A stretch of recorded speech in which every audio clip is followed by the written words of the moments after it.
Once, a Shaolin master told me the following story.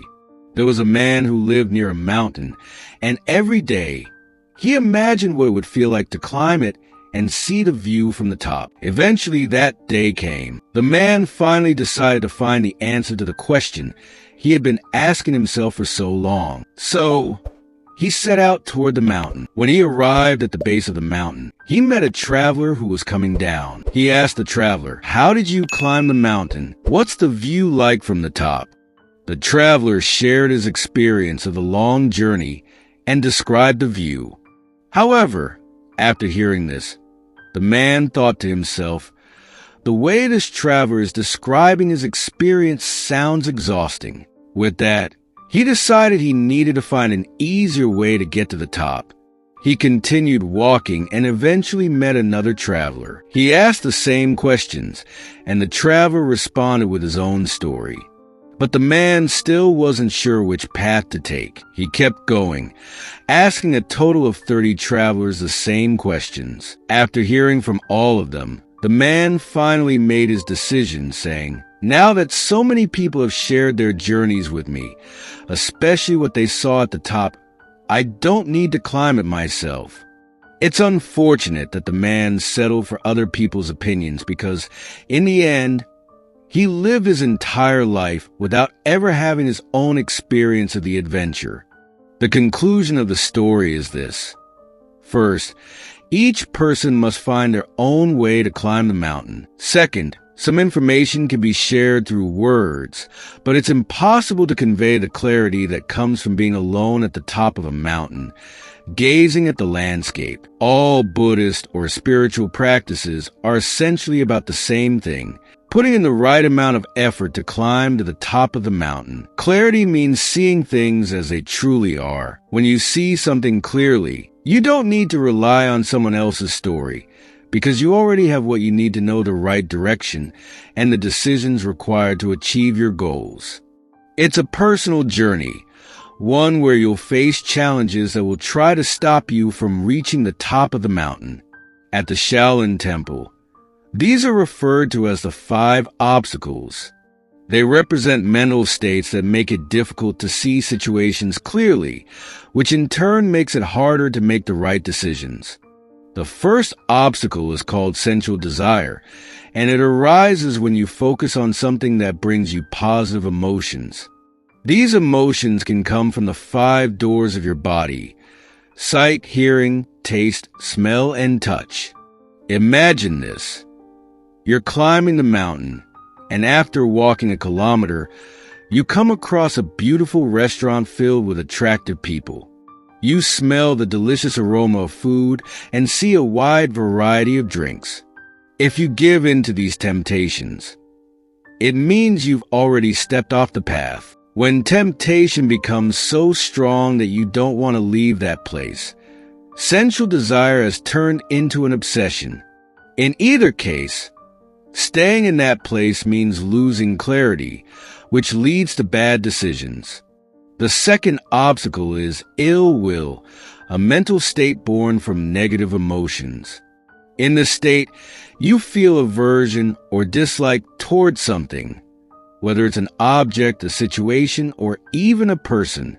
In simple terms, it's like climbing the mountain and encountering rain, but you hate rain. You discover the roads are full of potholes, but you hate potholes. You need to swim across a river, but you hate swimming. In other words, everything you dislike is right in front of you. This journey will only be enjoyable if you learn to let go of ill will. That's what it's about. Letting go of the things you don't like, so you can keep striving for your goals in the best way possible. Otherwise, it's likely you won't continue the journey. The third obstacle is laziness and lethargy, characterized by sleepiness, lack of motivation, and low energy. It can even manifest as depression. In Buddhism, this is described as a prison, as if you've been locked in a cell. In this state, It's tough to make any mental or physical effort. To move forward, there's only one option. Find a way to escape that cell. Only then can you regain the motivation and energy needed to continue your journey. The fourth obstacle is restlessness, which is simply an unsettled mind. An unsettled mind cannot stay in the present moment. Instead, it does one of two things. It either worries about the future or revisits the past, judging what happened. It's like a monkey jumping from branch to branch, incapable of staying still. In this state, there's no chance of clarity. Finally, the fifth obstacle is skeptical doubt, closely tied to indecision. This state traps you in thoughts like, can I do this? Is this the right path? What will people think? When you're in this state, your mind can no longer align with your actions.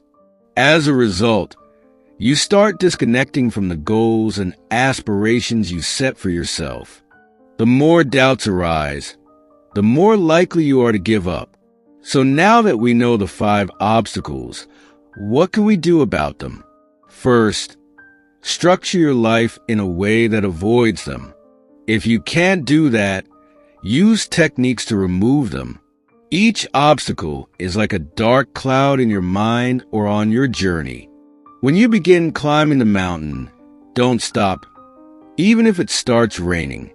To conclude, here are 4 steps to help remove these obstacles from your path.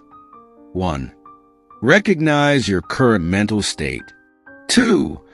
Accept and allow the situation or person to simply be as they are. 3.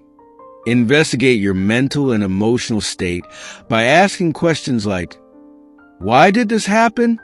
What will happen if I stay in this state? 4. Practice non-identification. Understand that you are not your mind or your emotions. Each of us has a unique life, so don't try to copy someone else's path to make sense of your own.